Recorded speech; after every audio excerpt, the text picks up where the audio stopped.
네, 2022년 11월 10일 ESBN 시작합니다. 오늘 주제가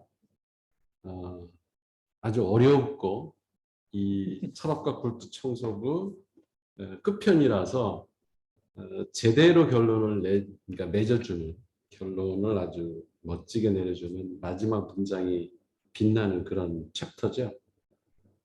저는 이진경 교수 대단하다는 생각이 드는 게 이렇게 그 주체라고 하는 핵심 개념을 가지고 책 한 권을 이렇게 다 쓴다는 게 이게 보통 내공이 아닌데, 그렇죠.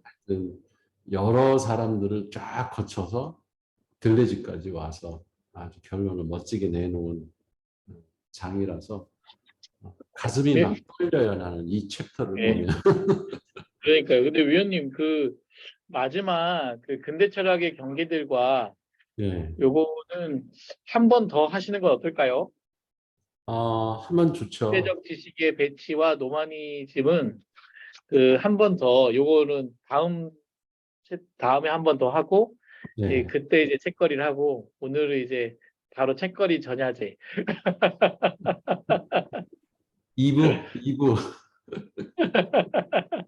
왜 전야제를 2부라 그러잖아. 네. 그래서 크리스마스 2부인 요 것처럼. 뒤에 거 살짝 읽어봤는데 이거는 놓치고 가면 안 되겠더라고요. 꼭 한번 읽어봐야겠더라고요. 예, 그래요. 그러면 한 번 더 합시다. 네. 그리고 다음 주제는 사실은 우리 직원 전체한테 공지를 해가지고 예, 어, 예. 같이 토론하고 싶은 책을 누구든지 어, 추천을 하면 그 분이 근무하는 곳으로 쫓아가서 네.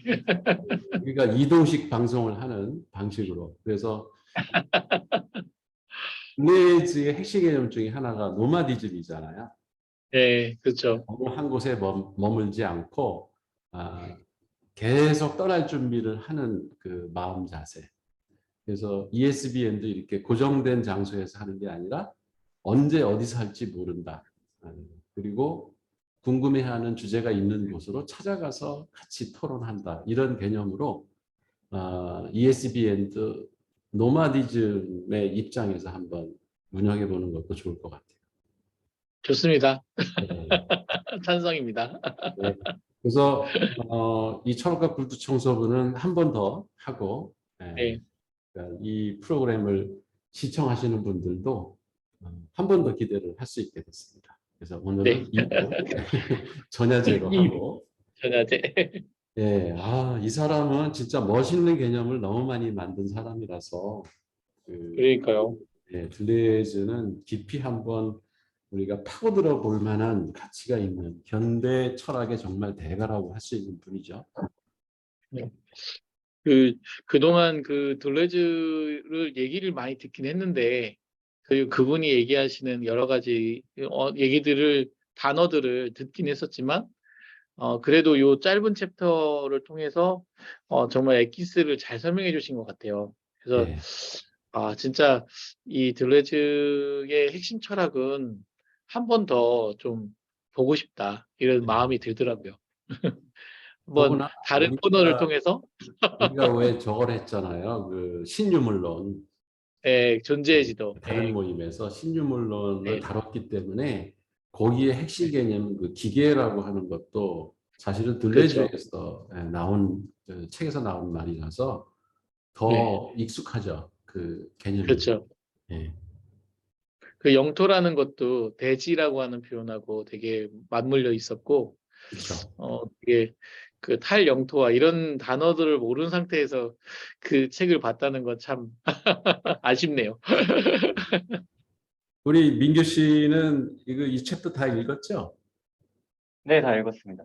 예, 그 어땠어요? 느낌이? 우선 감상부터 듣고 시작합시다. 음,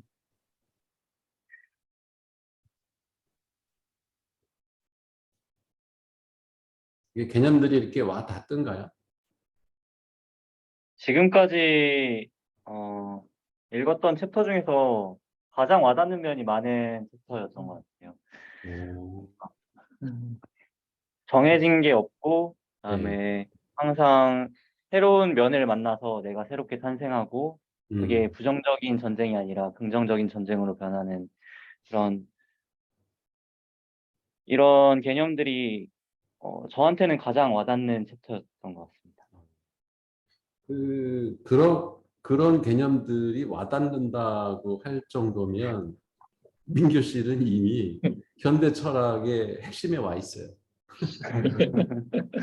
왜냐면 이걸 되게 거부감으로 받아들이는 사람들이 의외로 많거든. 그 들레즈의 철학 얘기를 하면 무슨 그 말 같지 않은 소리냐, 거부감을 갖는 사람들이 의외로 많아요. 근데 이게 와닿을 정도의 사고를 갖고 있으면 되게 열린 거죠, 마음이. 우선 그렇죠. 차이의 철학부터, 네, 그죠? 그러시죠. 차이라고 하는 네, 개념. 네, 이 차이, 그러니까 차이와 반복이라는 그 둘레즈 책 가운데 아주 유명한 책이 있죠. 차이와 네, 반복. 네. 거기에서 차이의 개념이 뭔가. 이게 우리가 보통 얘기하는 차이 하면은 뭔가 완전한 것이 있고 그것으로부터 벗어난 것. 그러니까 통계 개념으로 보자면 그 회계 아웃라이어. 이런 거 네, 할 때 아웃라이어. 네, 네, 그렇죠. 그 원래 좋고 표준적인 것이 있고 그것에서 벗어난 거를 보통 이제 그 원래 것과 차이가 난다 이렇게 표현을 하는데 그런 개념으로 보면 이 둘레즈의 차이 개념은 잘 이해 못하는 거죠. 네, 그렇죠. 이게 네. 그게 어쨌든 우리는 항상 세계를 바라볼 때 기준을 정하고 그 기준의 평균이죠. 평균의 기준을 정하고 아니면 이 평균도 조작될 수 있겠지만 그걸 정하고 나서 거기에 속하느냐 내가 차이 나는 사람이냐 아니냐 이걸 가지고 정상인이냐 비정상이냐 이런 음, 얘기들을 하잖아요. 우리가 비정상 가족 뭐 이런 것들 책에서도 보면 요 얘기가 주류였던 것 같아요. 그리고 음, 뭐가 정상이고 뭐가 비정상이냐, 예, 그렇죠. 그 기준은 그 뭐냐, 예, 그 우리가 동일성의 뭐 폭력. 정상이다라는 말을 일상에서 많이 쓰는데 그거는 뭔가 아이디어란 이상적인 존재가 있다는 가정하에서 그게 정상이란 말을 쓰는 거죠. 그렇죠.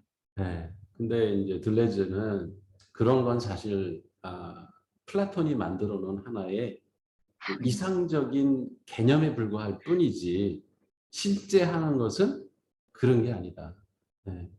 동일성이라는 것도 우리가 뭐 누가 그냥 이렇게 선언적으로 정해 놓은 것이든 좋은 거라고 네, 아니면 우리가 그 유추를 해서 그 여러 개 사실을 다 관찰을 해봤더니 이게 어, 표준이야, 이게 기준이야 이런 식으로 만들어놨던 그게 다 인위적인 거라는 거고요.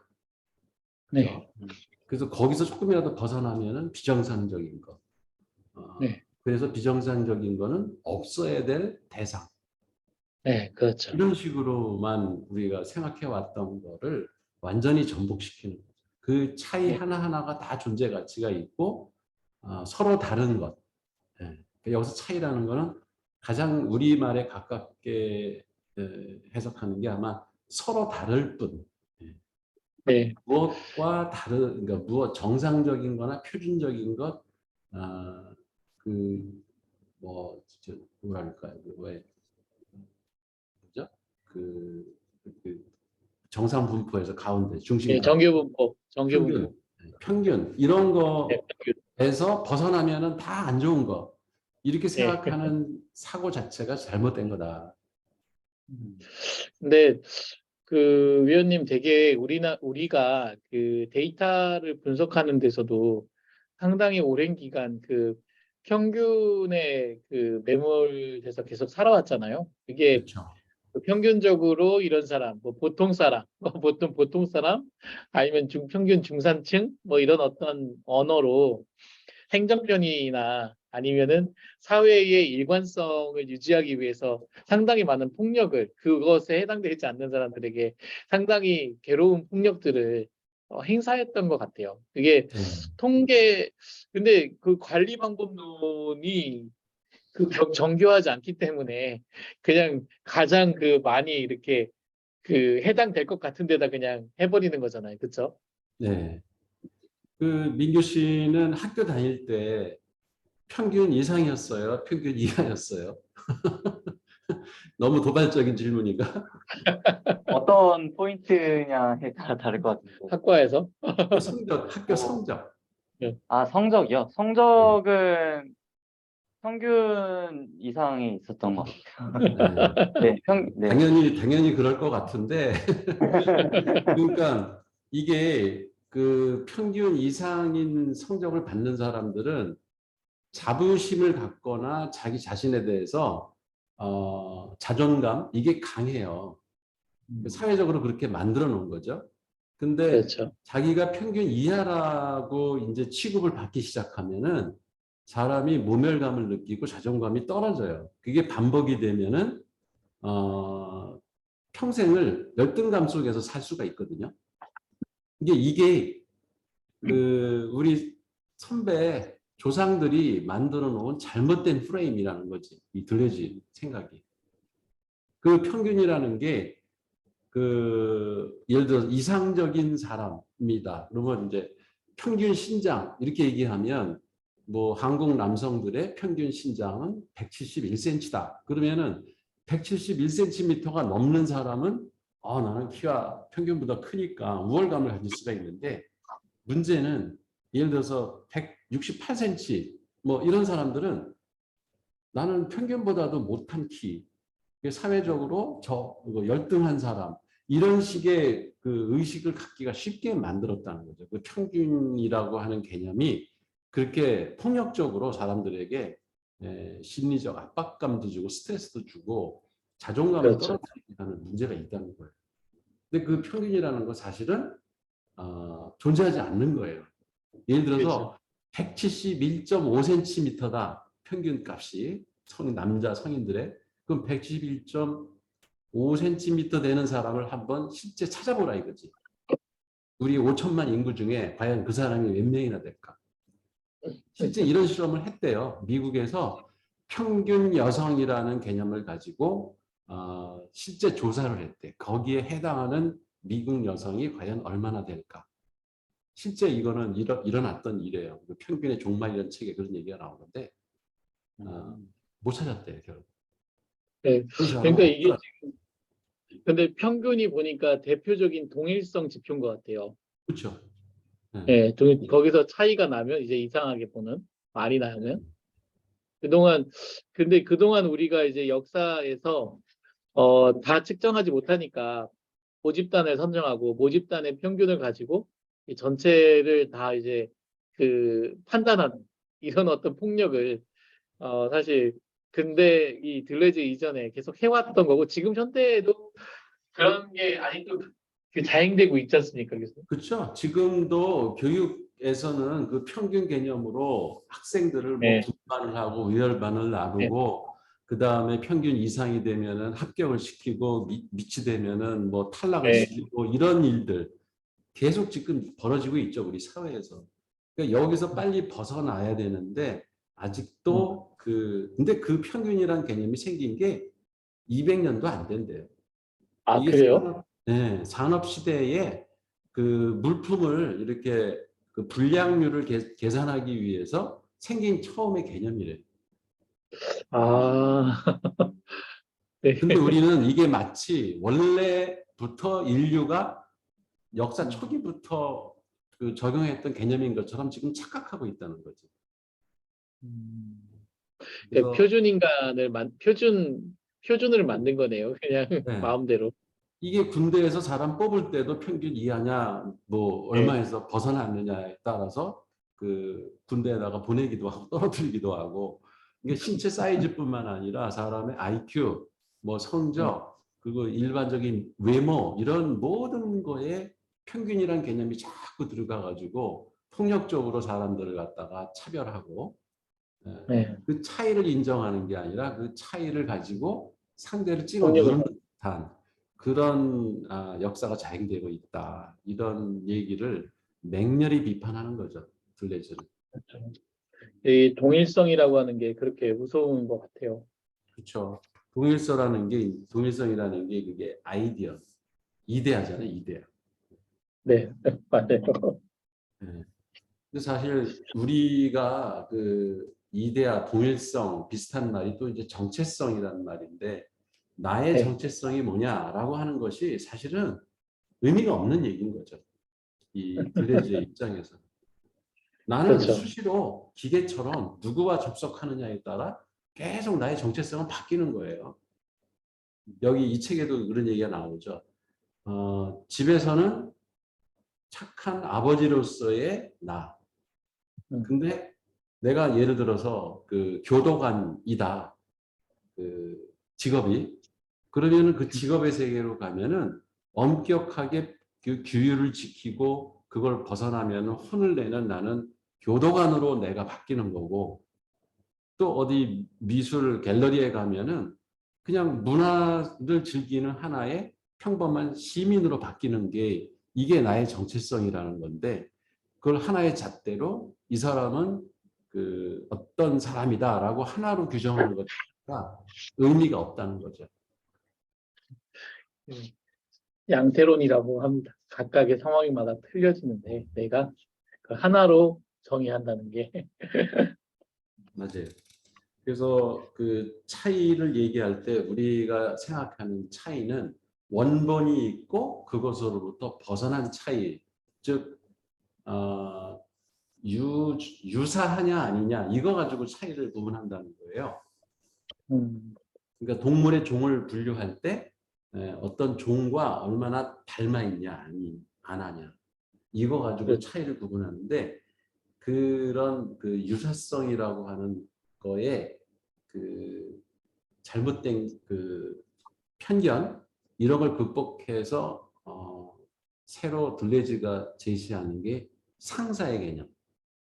음, 서로 얼마나 닮았고 서로 얼마나 다른가. 예. 그렇죠. 그래서 어떤 특별 종의 원류가 있다면 그게 원본이고 그거를 닮아서 만든 거는 그거의 아류 이렇게 보는 게 있는 입장인데 그게 이제 과거의 차이 개념이라면 들레즈의 차이 개념은 그런 거 없다는 거지 원본이라는 거. 원본이 각자가 없는. 다 독립된 주체로서 존재 가치가 있는 걸로 인정을 하자는 게 이제 들레즈의 차이 개념이죠. 그런데 이제 또 차이 개념이 이제 그게 결국은 이제는 그 하나의 차이 개념이고 두 번째의 개념이 그 차이에 대한 그 관용, 그 네. 톨레랑스라고 해서 그 관용의 윤리에서 그냥 그 요즘 보면 공존을 위해서 너도 인정하고 다문화도 인정하고 문화의 다양성도 인정하고 뭐 이런 어떤 이슬람 문화도 인정하고 나도 인정받고 뭐 이런 어떤 그 차이도 유사품이라는 표현을 쓰더라고요. 지금 우리 이진경 작가님은. 그렇죠.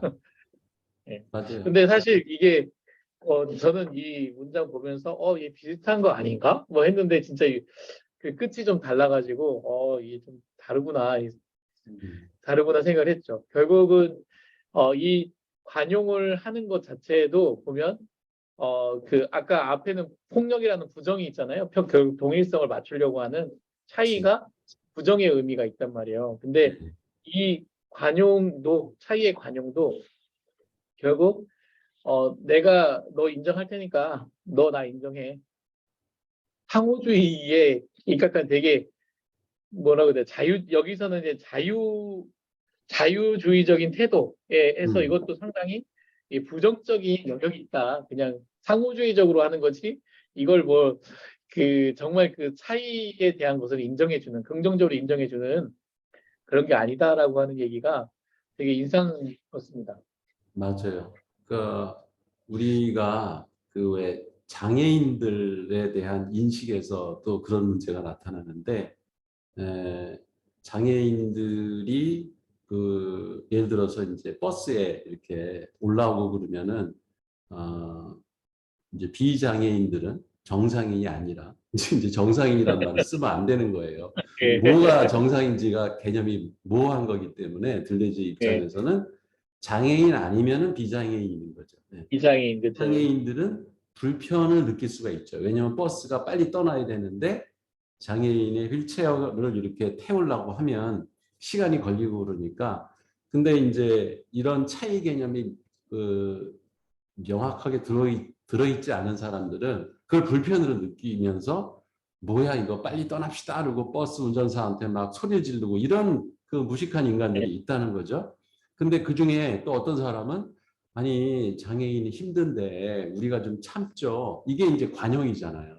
예, 관용이죠. 예, 예. 그 관용조차도 사실은 이미 어, 자기가 정상이고 저 사람은 예. 장애인. 비정상이라고 이미 염두에 두고 하는 말이기 때문에 그것도 사실은 폭력이다.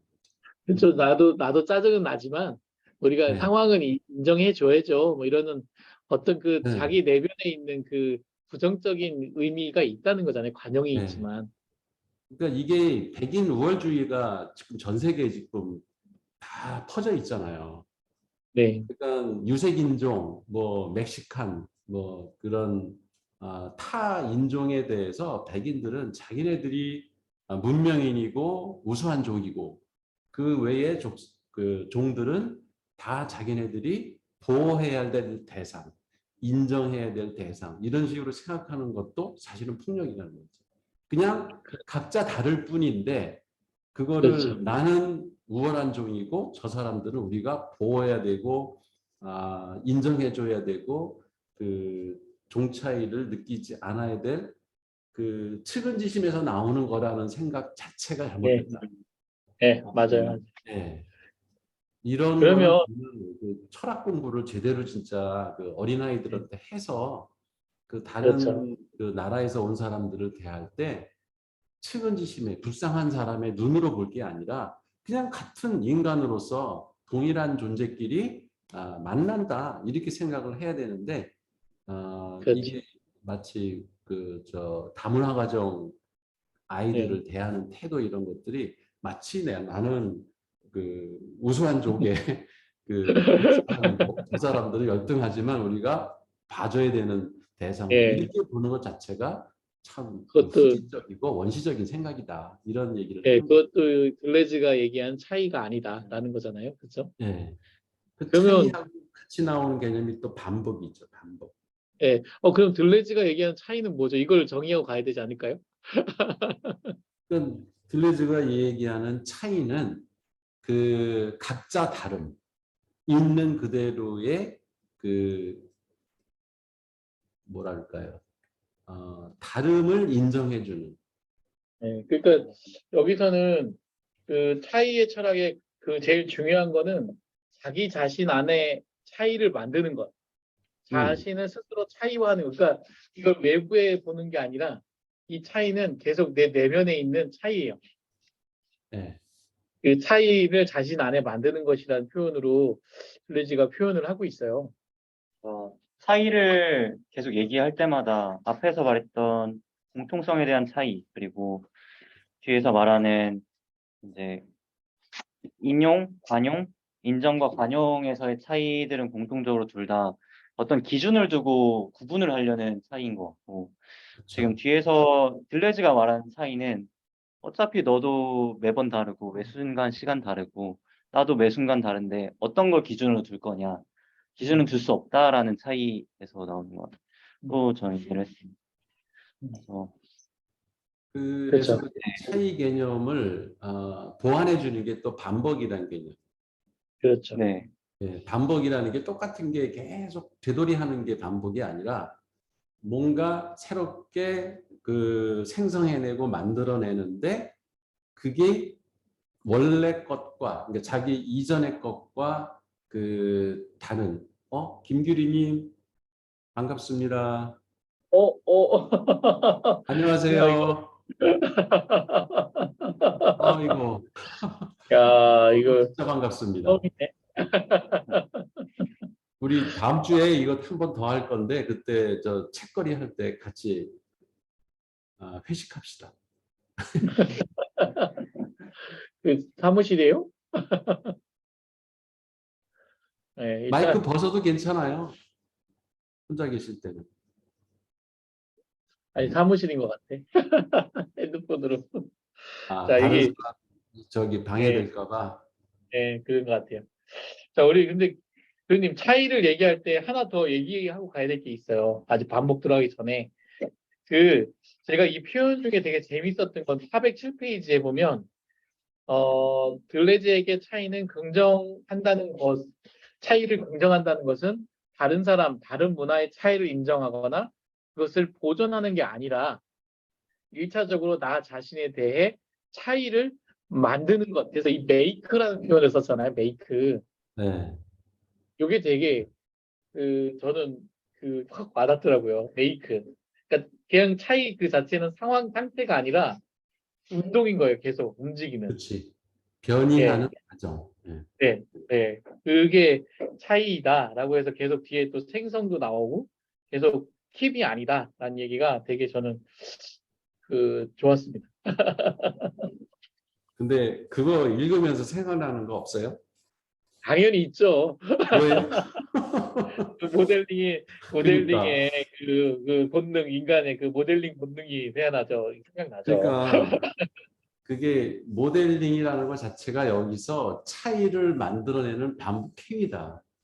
예, 윤리적 그렇죠. 개념대로 해석을 하면은 모델링이라는 게 차이를 만들어내는 반복 행위. 예. 네. 그러니까 진일보한 어제보다 나은 나의 그 차이를 만들어내기 때문에 내가 긍정하는 거거든요. 그 차이를. 그렇죠. 예. 이 그러니까 차이 개념을 가장 잘 설명해 주는 그림이 그 마릴린 monroe. 예, 그 여러 사진이 있는. 예. 그러니까 그 그림 어느 하나도 마릴린 monroe라고 하는 인간 원본을 흉내내서 만든 게 아니라 그냥 거기서 모티브는 따왔지만 마릴린 monroe라는 얼굴을 컬러를 바꾸고 원래 마릴린 monroe 얼굴하고 많이 달라요, 사실은. 그냥 실루엣만 그렇죠. 똑같지. 근데 음, 그거를 수십 개 다른 모양으로다가 계속 반복해서 생산을 해내면은 그 중에 어떤 게 마릴린 monroe하고 닮았냐 이렇게 생각하는 건 과거의 차이 개념이에요. 그렇게 생각하면 그렇죠. 안 된다는 거지. 마릴린 네. monroe라는 원본은 없어. 이미 이 작가가 그 생성해낸 새로운 그 마릴린 monroe 그림이 그 자체 하나하나가 다 소중한 존재 가치가 있는 것. 이렇게 이해해야 그 작품이 다가오지. 그거를 이렇게 들여다보면서 이게 원본하고 뭐가 제일 닮은 거야? 이렇게 생각하면 벌써 옛날 차이 개념으로 다시 돌아간다. 그렇죠. 네, 하여튼 이 부분이 제가 꼭 한번 얘기하고 가고 싶었습니다. 네. 메이크 디퍼런스. 멋진 표현이죠. 네. 네. 우리는 끊임없이 뭔가를 생성해야 예, 된다. 그리고 그 예, 동력은 나한테 있다. 예. 메이크가 네. 중요한 것 같습니다. 음. 예, 그리고 이제 반복 개념이 나오잖아요. 그렇죠? 네. 근데 이 그러니까 동일성이라는 단어를 아이덴티티로 이렇게 해석을 하더라고요. 그죠. 아이덴티티. 아이디라고 보통 우리가 얘기하는. 예, 그게 결국은 뭔가 동일성이라는 건 일관성 있고 이게 뭔가 이게 항상 동일한 어떤 이게 반복되는 그거를 얘기하는 거잖아요. 아이덴티티가. 그죠. 예. 정체성이라고도 할 수 있죠. 정체성. 그렇죠. 맞아요. 정체성과 같은 얘기인데 이제 그것이 이제 결국 나를 계속 머무르게 하는 폭력이 될 수 있다. 그런 얘기를 하는 것 같아요. 이 반복은 그게 아니라 그 아이디에 머물러 있는 게 아니라 계속 그 매일매일 메이크 디퍼런스를 하는 음, 나, 나 자신이 바로 그 차이를 만든다는 거죠. 그렇죠. 그래서 뭐 명확하게 이게 문장 속에 그런 얘기를 하죠. 반복이란 사물이나 이게 411페이지. 네. 사물이나 사실 그 자체의 속성이 아니라 그것을 대면하는 어떤 시선이나 정신을 통해서 그것들이 하나로 연결될 때 나타납니다. 이 그렇지만 문장도 이 명문이죠, 이게. 명문입니다. 네. 그렇지만 무상한 변화 속에 존재하는 한 어떤 것도 차이 없이 반복되지 않습니다. 반복은 언제나 차이의 반복일 뿐입니다. 이게 아, 핵심 개념입니다. 네. 아니, 저는 여기서 또 연결이란 개념이 이렇게 딱, 그러니까 요즘 우리, 누구와 접속하느냐, 예, 무엇과 연결하느냐에 따라 차이는 계속 생성되고 그 과정은 반복되는 거죠. 그러니까 네트워크 분석을 우리가 지금 하고 있지 않습니까? 그래프 사이언스를 우리 회사에서 스타넷이라고 하는 걸 가지고 계속 발전시켜 가고 있는데, 네, 그 결국 용어와 용어, 그리고 책과 책이 어떻게 연결돼 있느냐.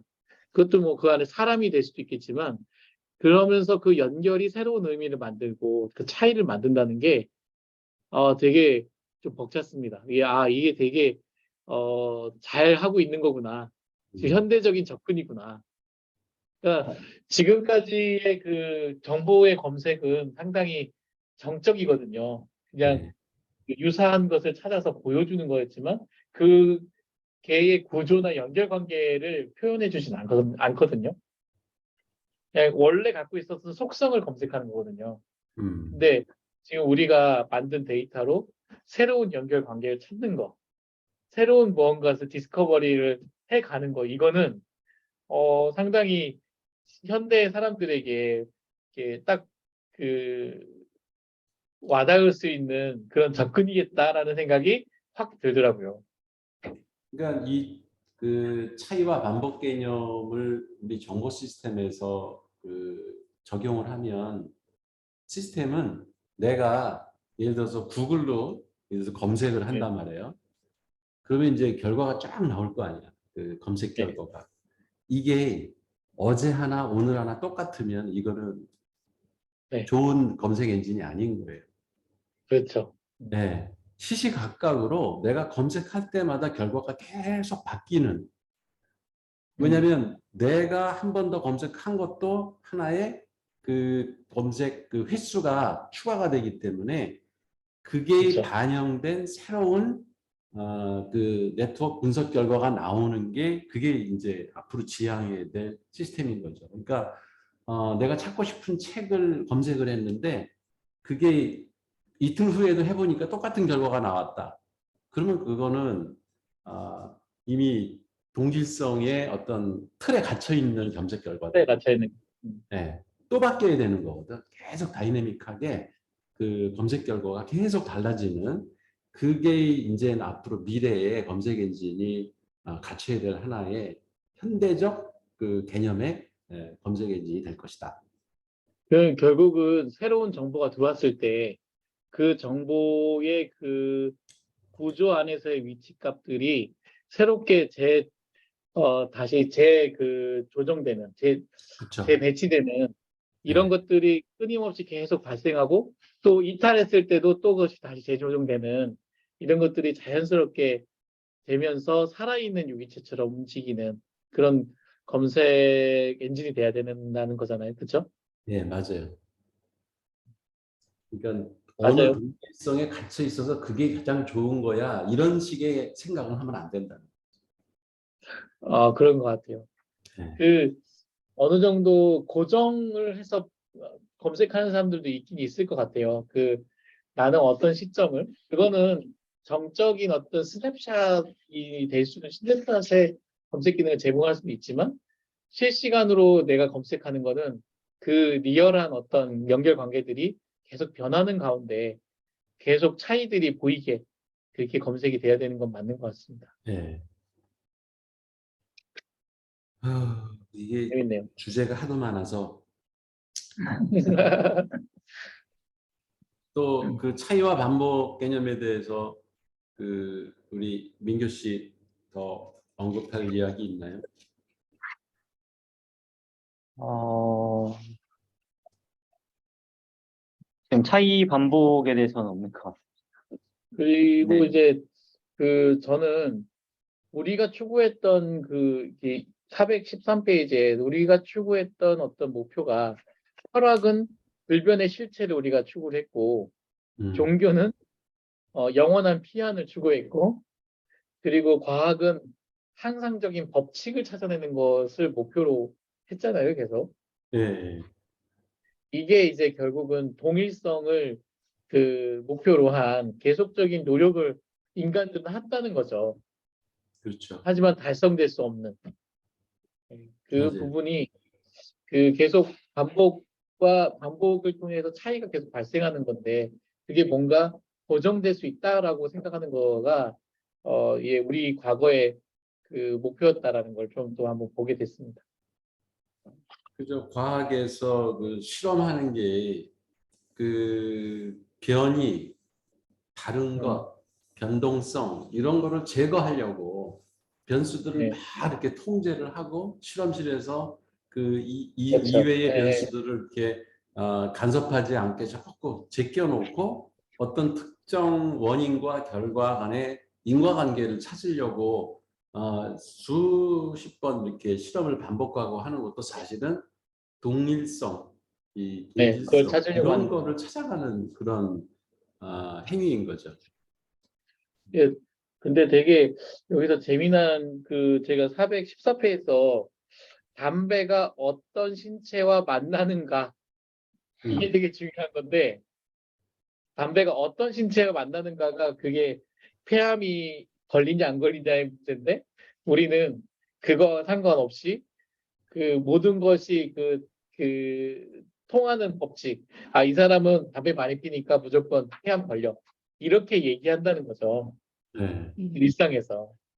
근데 예외가 엄청 많잖아. 실제 보면. 네, 저희 저희 아버지는 진짜 그 평생 담배 피셨는데 그 건강검진 폐 검사 받으시면 맨날 깨끗하다고 그래가지고 문제예요. 그래서 저희 집에 적은 의사예요, 의사. 의사가 아니 이거 더 피면 죽게 생겼습니다. 이라고 하면 아버님이 이제 저희 아버지 안 핀다고 하셨거든요. 근데 네. 폐 깨끗하신데요? 이러니까 야, 내가 백날 펴도 폐가 깨끗하대. 그 가시 난단 말이에요, 계속. 아니 우리 할머니도 92에 돌아가셨거든. 벌써 한 네, 돌아가신 지 한 30년 가까이 됐는데 그때는 92이면 상당히 장수한 거예요. 네. 근데 담배 완전 골초셨거든. 근데 피고 뭐고 말짱하게 사시다 돌아가셨어요. 그래서 그, 예외적인 상황이 우리 주변에 너무 많은데 그거를 단순히 그런 다양한 조건들을 다 무시하고 그 그렇죠. 담배 피면 폐암에 걸린다. 이런 단순 원인 결과 관계를 찾아내려고들 부단히들 실험을 하고 노력을 지금도 하고 있다고. 네, 그렇죠. 그러니까 그거의 핵심은 사실 담배가 어떤 신체를 그 암이 걸리기 쉬운 신체를 만나는가 안 만나는가가 더 중요한 건데 그렇죠. 그러면 이거 달리 얘기하면 체질 의학인가요? 그렇게 볼 수도 있겠죠. 예, 체질에 따라 더 잘 걸릴 수 요 있는 게 대목을 읽으면서 또 생각나는 게 그 경제학에서 그 모든 사람은 합리적이다 뭐 이렇게 가정하는 거 이것도 사실은 상당히 네. 동질성 개념에 가까운 거죠. 아, 그렇죠. 왜냐하면 사람마다 다 특성이 다른데 인류 전체를 어떤 특정한 성격을 가진 종으로 이렇게 가정을 해놓고 뭐 수요 공급의 법칙이 통한다든지 뭐 여러 가지 경제 이론들이 전개되는 게 사실 넌센스라는 게 이제 최근 경제학의 이제 주 흐름이잖아. 그게 여기서도 적용이 되는 거 같아요. 아, 근데 이렇게 저도 보니까 저도 그 고객이 상당히 모든 것을 알고 있다라는 생각하고 평가위원이 모든 것을 알고 있다는 생각이 얼마나 어리석었는가를 알게 된 것 같아요. 네. 되게 그들도 인간이고 놓치는 거 많고 다 그런 사람들인데 아, 이 사람들은 다 할 거야. 이 사람들은 모든 것을 할 거야. 뭐 이런 어떤 생각이 상당히 그 거기에 못 미치는 나에 대한 것을 위축하게 만드는 음. 위축되게 만드는 예, 그냥 당당할 수 있는데 예, 그런 용기를 가졌으면 좋겠어요. 누구 앞에서 발표할 때 저 사람이 전문가라 왔지만 나 나도 전문가야. 맞아요. 이런 그 용기를 우리가 줄어들 필요 가지고 하나도 없어. 예, 네, 당당하게 그냥 내 자신의 그 뭐랄까 역량, 능력을 예. 믿고 예, 당당하게 얘기하는 그런 게 이런 차이 개념에서 우리가 예. 이렇게 생각할 수 있는 그런 부분이에요. 그런 것 같습니다. 예. 의미로 갈까요? 네, 의미. 네, 그럼 넘어가시죠. 네, 예, 의미의 논리. 이거 의미를 따지니까 이제 소시리 얘기 나오고 다시 이제 네. 기호학, 언어학이 또 등장을 예, 하죠. 구조주의 나오고, 그쵸? 네, 락학 나오고, 그렇죠. 그러니까 과거에는 의미가 어떤 특정 기호나 그 기표에 이렇게 고정돼 있다라고 생각하는 게 이제 구조주의 관점이고 의미라는 건 정해져 있다. 근데 이제 기호학이나 언어학에서도 그게 고정된 게 아니라는 거는 이제 벌써 한 100년 됐어요. 그게 이제 퍼스의 그 화용론, 사용론, 예, 예, 프래그마틱스 거기서는 이미 누가 얘기하고 어느 장소에서 어느 때 얘기하느냐. 그러니까 언어의 주체, 그다음에 장소, 시간 이 세 가지가 어떻게 믹스되느냐에 따라서 똑같은 기표가 다른 의미가 될 수 있다라고 하는 거를 이미 한 100여 년 전에 퍼스라고 하는 사람이 이미 체계화했죠. 그래서 그쵸. 그 부분이 바로 퍼스의 철학과 이 들레즈의 철학이 맞닿아요. 그 언어학에서. 근데 여기 중간에 보면은 그 의미를 얘기할 때 대상을 자어와 연결하는 지향성이 바로 그런 의미라고 하면서 이 지향성이라는 표현이 나오네요. 이게 인텐션이잖아요. 그 뭐야 그 패치시켰던 이게 엄청 비싼 단어예요, 나한테는. 2천만 원짜리 단어야, 이게 인텐션이. 그러니까 모델링 인텐션이 방법론을 고민하면서 한 3, 4년을 시간을 보냈는데 어느 순간 인텐션이라는 단어가 예. 딱 떠오르는데 쫙 정리가 되는 거예요. 그게 너무 좋아가지고 혼자 웃고 있는데 꽝 하고 차고 부딪혀가지고 아이고 그래도 건강하게 다치지 않으셔서 다행이시지만 아니 근데 내가 돌머리인가 봐. 차 유리가 박살이 났거든. 이걸로 머리를 그 앞유리를 박아가지고 근데 멀쩡하더라고 나는. 아니 그 위원님 앞에 머리가 이게 푹신해가지고 그러실 수도 있어요. 아니 이 머리카락 많은 게 나를 보호한 것 같아. 만약에 이게 대머리였으면은 그때 머리도 나갔을 것 같아. 근데 이 의미가 결국은 그 의지가 있는 인텐셔닝이라는 게 되게 의미가 있었거든요, 저는. 그렇죠. 그러니까 그러니까 결국은 메인이라는 개념이 있는 것 내가 같아요. 어떻게 다가가느냐. 네, 그러니까 인텐셔닝이라는 게 지향성이라고 여기서 해석을 했지만 의도잖아요. 의도. 그렇죠. 네, 인텐션이라는 게 의도. 네, 그러니까 모델링에서 어떤 의도를 가지고 이렇게 문장이 시작하잖아요. 인간이 네, 그렇죠. 어떤 네, 의도를 가지고. 그게 이제 인텐션인데 내가 사물을 향해서 가지 않으면 의미라는 건 안 생긴다는 거예요. 그렇죠. 네. 가만히 그런 이렇게 수동적으로 누워 있으면 의미가 나한테 다가오는 게 아니라 내가 능동적으로 사물에 접속을 해야 그때 의미라는 게 생성이 된다. 그리고 어떻게 접속하고 무엇에 접속하느냐에 따라 그리고 어느 장소에서 어느 시간에 접속하느냐에 따라 같은 사물이라도 다른 의미가 될 수 있다. 이게 이제 네, 들레즈 철학의 아주 멋진 부분이죠.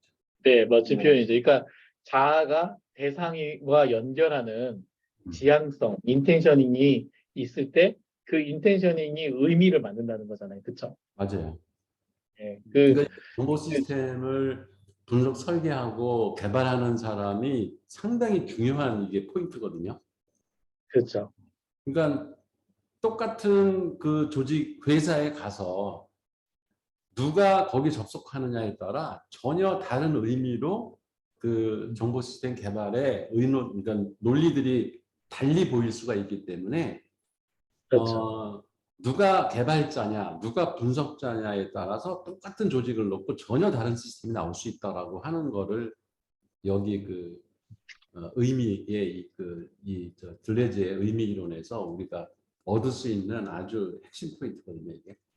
그렇죠. 근데 저는 이 인텐셔닝이라고 하는 거는 그냥 생기는 건 아닌 것 같고 결국 사람에 대한 깊은 이해, 그 시스템의 그 업무, 그 지금 내가 만들려고 하는 그 도메인에 대한 깊은 어떤 그 통찰, 그렇죠. 그것과 연결되어 있는 사람의 음, 것들이 보여야지 그 연결 관계를 만들어 프로세싱화 해주는 게 시스템 개발인데 그게 안 보이면 그냥 계속 누군가의 말에 따라서 누군가가 써놓은 글을 아니면 지침에 따라서 그렇죠. 나의 그 설계가 바뀌어요. 근데 사실 그 사람이 저도 이제 고객하고 이렇게 요구 분석하다 보면 느끼는 게 뭐냐면 그 사람이 나한테 제공해주는 지침, 법률 이런 것들 다 봐도 이 사람이 원하는 시스템을 그대로 만들어주는 걸 원하는 건 아니에요.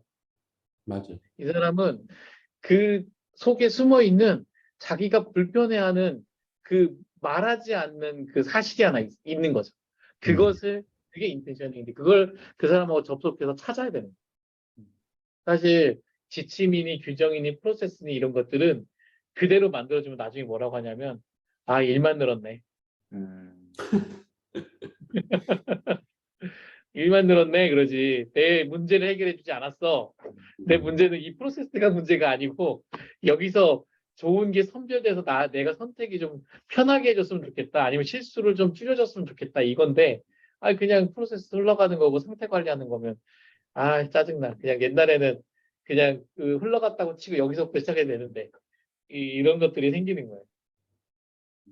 맞아요. 그러니까 내가 그 사람과 접속해서 새로운 의미를 이렇게 만들어내고 생산하려면은 내가 그 상황에 대해서 이미 네, 충분히 숙지가 되고 그 그렇죠. 이상의 생각을 하려고 네, 노력할 준비가 돼 있을 때 새로운 의미가 다가오는 것이지 그렇죠. 뻥한 거 이미 남들이 네, 다 그 사물에 네, 접속했을 때 만들어냈던 의미에 내가 묻혀 있으면은 네. 그러면 상대방을 감동시킬 수가 없죠.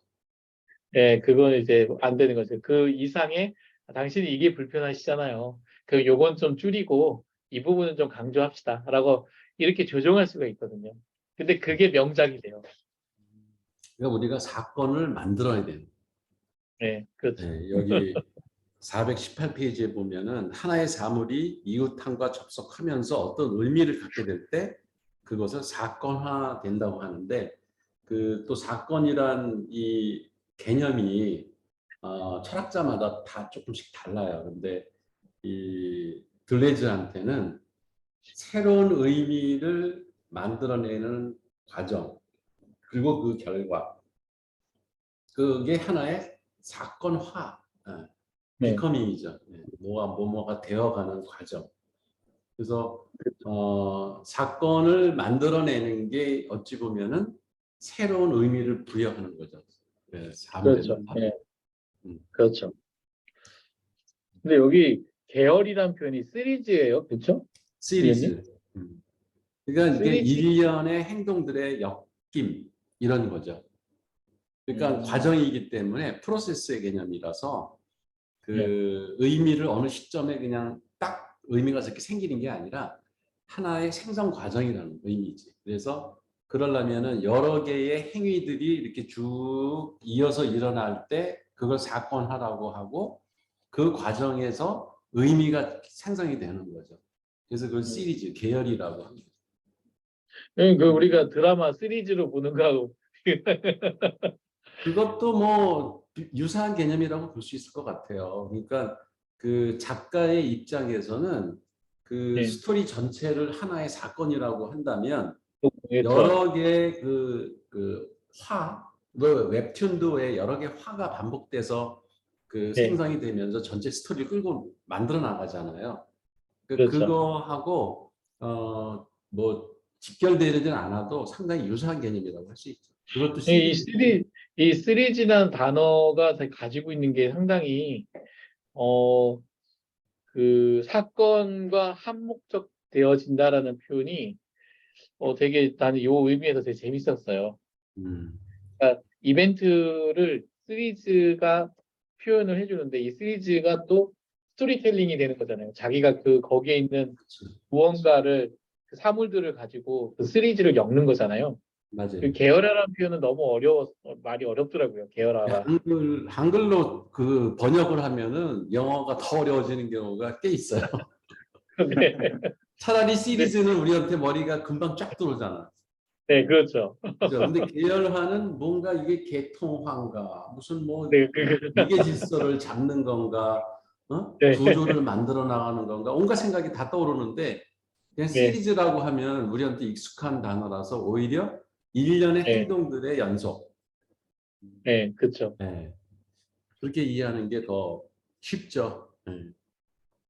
그 되게 이 단어가 잘 정의가 돼서 좋았었습니다. 음, 근데 이게 스토리텔링하고는 그러면 시리즈 안에는 또 스토리텔링이 있는 거겠죠? 그렇죠. 거기 라쇼몽 그 영화 얘기가 네, 나오는데 이게 진짜 엽기적이잖아요. 엽기적. 그렇죠. 반전 드라마잖아요. 이걸 반전 드라마라고 하잖아요. 네. 이게 누구 얘기를 들어보면은 전혀 그 뭐야 살인 그 주범이 다 바뀌고 동기도 네, 바뀌고 이런 상황이 이런 거 보면은 가끔은 일본 애들의 그 철학 수준이 그러니까 영화를 만드는 사람이나 만화를 만드는 사람들의 철학 수준이 대단하다. 대단하죠. 네. 이게 우습게 볼 게 아니더라고. 네, 대단한 사람들이에요. 이 이게 애니메이션 영화 이런 것도 일본 것들이 철학을 이미 그 마스터한 사람들이 작가라는 생각이 많이 들어요. 아니 그 에반게리온이나 이런 거 보다 보면 거기 진짜 웬만한 철학들이 다 나와요. 그 에반게리온 저 근데 약간 조금 얘가 19금이어가지고 그렇긴 한데 음. 그 되게 내용은 진짜 끝내줘요. 네 그렇게 넘어가는 것 같습니다. 그래서 계열화 시리즈화 시키는 게 상당히 중요하다 이런 얘기를 계속 하시는 것 같아요. 결국은 시리즈를 통해서 사물과 사물 간의 접속의 관계를 계속 재구성하는 거잖아요. 그렇죠. 그래서 다른 해석을 계속 사건의 설명을 이렇게 사건의 진실에 다가가는데 그 접속의 관계를 통해서 만들어 간다는 게 근데 완전 내용이 의미가 뒤바뀌어 버리는? 아, 이거 참. 이런 것들이 대학교에서 제가 마케팅이나 광고를 공부해서 그런지 아까 전에 의미를 만나게 된다. 그러니까 소비자 대상으로부터 의미를 찾는 걸 자체가 니즈를 좀 파악하는 걸로 봤고 뭔가 사건을 만나서 그 하나의 선이 여러 개의 계열들과 만나서 하나의 시리즈가 되고 사건들이 만들어지는 그런 스토리텔링 이런 것들이 약간 브랜딩하고 좀 접목되어 있는 많이 그렇지. 들었던 것 같아요. 비슷하네. 네. 근데 그 시리즈의 도구는 제가 논리학이다, 개연성이다. 이거 맞을까요? 그래서 시리즈의 도구? 도구, 시리즈의 되게 좋은 도구는 논리학. 음, 그러면 현대 시대는 이 논리학이나 이런 스토리텔링, 이런 게 상당히 중요한 시대가 된 거잖아요. 각자의 다른 의미를 발견해내니까 구성을 바꿔서. 근데 이제 그 논리학을 거기다가 대입을 하면 약간 좀 위험성이 있는 게 논리학이라는 학문은 철학에서도 상당히 연원이 오래된 뭐 아리스토텔레스 때부터 논리학이라는 것이 있었으니까 네, 그러면 인간의 사고의 흐름은 어찌어찌 해야지 논리적이다라고 하는 것이 규정돼 버린 이미 구조화된 하나의 틀이 되면 그거는 이 둘레이즈가 얘기하는 차이와 반복의 생성 개념하고는 또 멀어지는 거예요. 그러니까 그럼, 논리학이 시리즈의 하나의 도구가 된다고 하면 그런 위험성이 있어서, 예. 그러니까 그럼 약간 고정된 개연, 어떤 그 순서, 예, 어떤 사고의 흐름, 이게 정해진 건 아니라는 게 들레지 철학의 그렇죠. 핵심이거든요. 그렇죠. 예. 예. 그래서 그러면 예. 개연성을 많이 내재하고 있으면은 도움이 많이 되겠네요. 소설 같은 걸 많이 보고, 이걸 이렇게도 엮일 수 있고 저렇게도 엮일 수 있고 뭐 이런 어떤 개연성? 그렇죠. 근데 그러니까 이게 뭐가 어떻게 그 바뀌어 될지에 대해서 미리 정해진 게 없다는 거예요. 음, 그래서 시리즈가 생성되는 것도, 그러니까 사건이 계열화되는 것도 미리 정해진 루트를 따라서 일어나는 게 아니라 어떤 그 다른 그 사물이나 인간이나 이런 기계들이잖아. 여기 그 예. 저기 입장에서 본다면 누구와 만나느냐에 따라서 그 사건들의 연속이 계속 바뀔 수 있다고 하는 가능성을 열어놓으면 오케이. 그렇죠. 근데 이제 결국 A, B, C, D의 사물들을 순서대로 엮을 거냐, 아니면 역으로 엮을 거냐, 아니면 중간중간 엮을 거냐에 따라서 이 시리즈가 계속 자기만의 시리즈가 만들어지는 거거든요. 계속. 그렇죠. 근데 그게 어 사실 우리 또 정치에서도 요즘 말도 안 되는 시리즈들이 막 나오잖아요. 자기들만의 그걸 그 분명히 욕인데 날리면이 되고 이름인데 날리면이 되고 막 이런 것들 보면 그 자기만의 그 해석의 도구나 이런 것들 다 개연성 가지고 하는 거잖아요. 그렇게 될 수 있지라고 하는 이제 음. 그런 어떤 사고력을 가지고 있는 사람이 되게 그 많은 파워를 가질 수 있다라고 하는 논리도 될 수 있을까요? 그게 이제 그러니까 여기서 얘기하는 어떤 그 시리즈 네, 사건의 그 연속이라는 게 좋다 나쁘다를 얘기하는 건 아니에요. 그러니까 여기서 지금 그렇죠. 예, 얘기한 그 뭐 날리면 같은 그 말도 안 되는 이야기들은 나쁜 예인 거지. 그 결과가 스토리텔링이 다 좋은 결과만 나오는 게 아니잖아요. 네, 그렇죠. 네. 스토리가 나쁘게 나올 수도 있고 그 인간을 어찌 보면은 그 악영향을 줄 수 있는 시리즈가 나올 수도 있는 거고 그 선한 방향으로 시리즈가 나올 수도 있는 거 그거는 중립적이고 이 사람 입장에서는 어쨌든 우리 주변에서 일어나는 사건이라는 것은 그렇게 여러 개 행동들의 연속으로 생성되는 거다라고 하는 개념을 얘기할 뿐인 거죠. 그렇죠. 네. 그러니까 민규 그런 씨. 거는 나쁜 시리즈의 대표적인 예인 거죠. 지금도 그런 일이 벌어지고 있잖아요. 예, 그렇죠. 민규 씨는 어때요? 그러니까 그 그래서 그 인텐셔닝이 중요한 거예요. 어떤 그렇죠. 의도를 가지고 접속해서 접근하나 시리즈를 접속하는. 만들어내느냐. 네. 그렇죠. 맞아요. 그 들레즈의 말에 약간 따르면은 인간은 의도를 가진 기계잖아요. 네. 의도를 가진 기계인데 의도를 가진 기계가 자신이 어떤 의도를 가졌다는 거는 자신이 어떤 이웃항을 만날지를 선택할 수가 있고 음. 그러면 인간은 스스로의 이야기를 만들어가는 이야기꾼으로서 자신이 이웃항을 선택해서 자신만의 이야기를 꾸려가는 그런 자신만의 시리즈화를 해가는 그런 존재로 저는 파악을 한 것 같아요. 이걸 읽으면서. 음. 네. 오케이. 재밌네요. 그렇죠. 그게 이제 핵심이에요, 사실은. 주체성이라고 하는 거에 대해서 이 책 전체가 이진경 교수가 말하고자 했던 것이 주체가 동일한 거냐? 아니라는 거죠.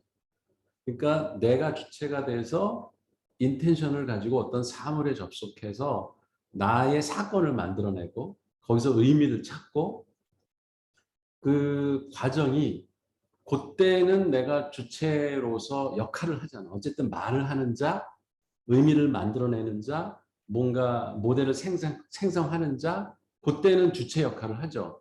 근데 그 주체가 고정불변의 동일자가 아니라 끊임없이 변화하는 주체라는 얘기를 하는 거예요, 결국. 맞는 그러니까 것 같습니다. 어제의 나와 오늘의 나, 내일의 나는 계속 바뀌는 거죠.